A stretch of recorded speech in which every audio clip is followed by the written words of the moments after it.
bicara tentang Turki terlalu jauh.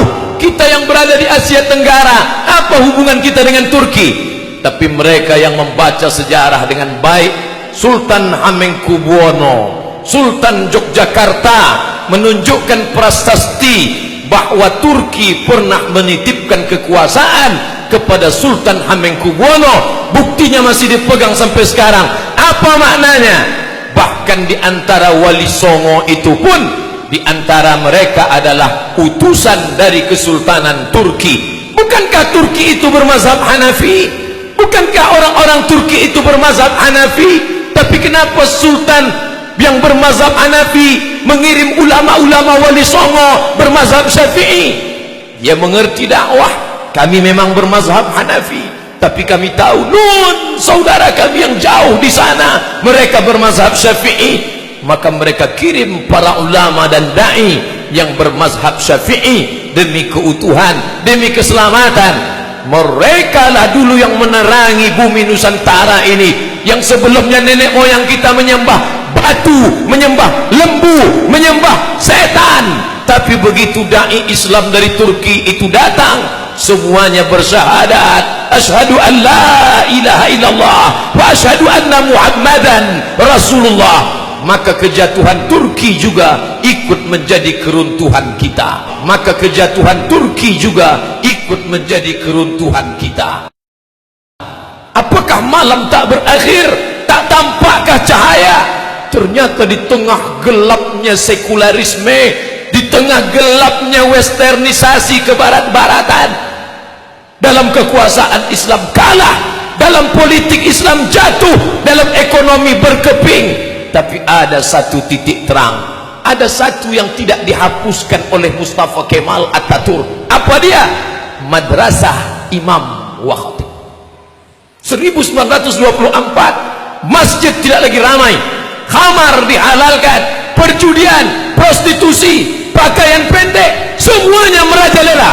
Tapi ada satu yang tidak dapat dihapuskan, Madrasah Imam wa Khatib. Ada sekolah khusus untuk imam dan khatib.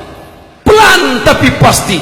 Walaupun negara sekuler, walaupun orang mabuk di tengah jalan, walaupun diskotik di mana-mana, Madrasah Imam wa Khatib tetap eksis. Guru-guru dengan keikhlasan mengajarkan Al-Quran, guru-guru dengan lillahi ta'ala mendidik anak-anak.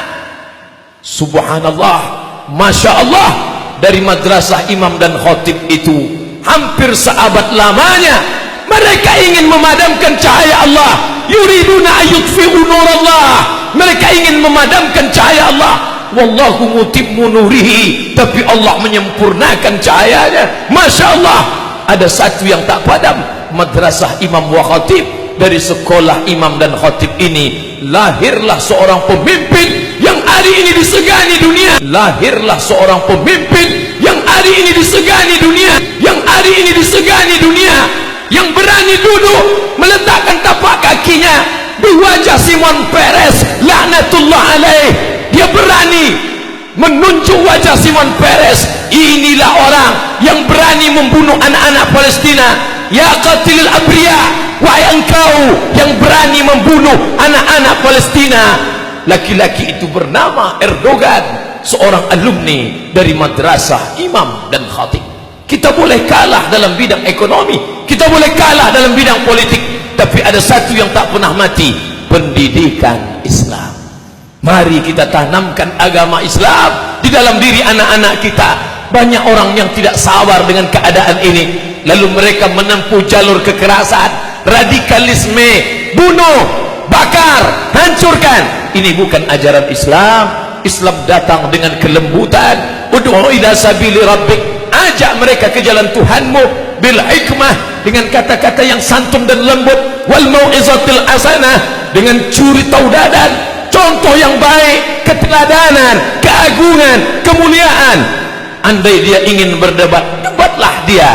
Wajadilhum, debatlah billati hiya ahsan, dengan cara yang lembut, dengan cara yang santun, dengan cara yang baik. Di lokal itu guru tetap mengajarkan Bismillahirrahmanirrahim, Alif Lam Mim. ternyata keikhlasan itu berbuah.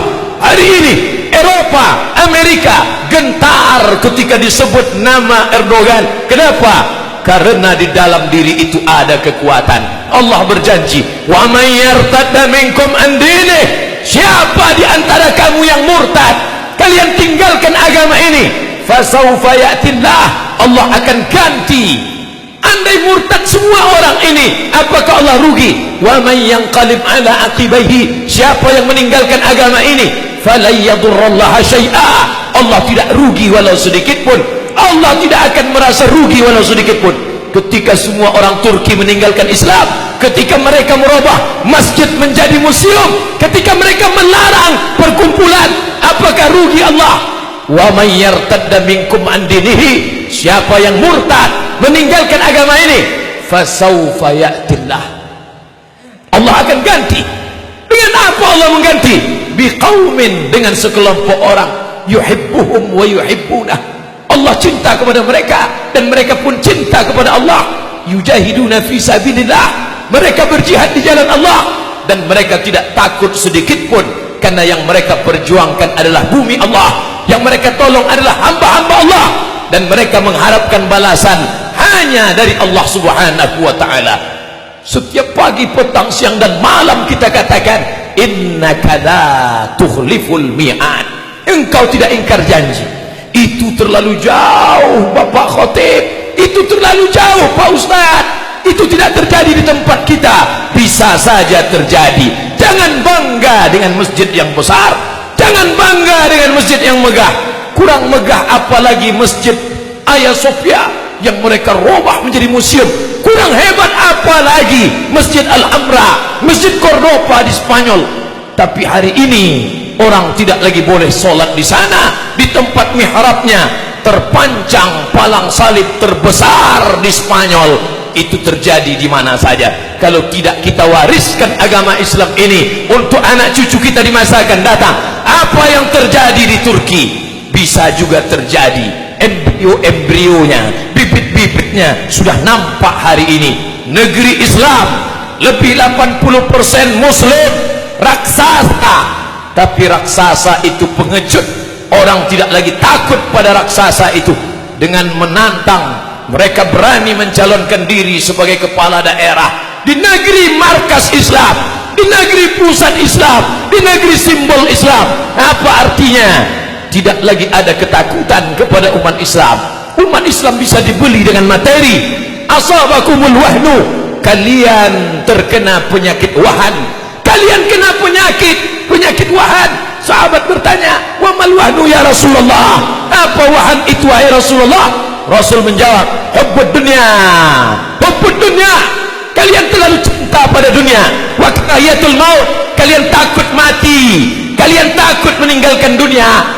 Maka itulah yang membuat umat ini tidak dihargai. Musuh-musuh bisa membeli iman kita, membeli baju kita, membeli akidah kita.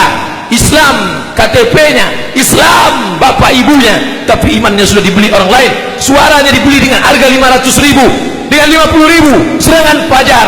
Mereka tersenyum. Orang yang tidak mandi wajib dan tidak bersunat itu berani menjadi pemimpin kita. Maka Islam tidak mengajarkan itu.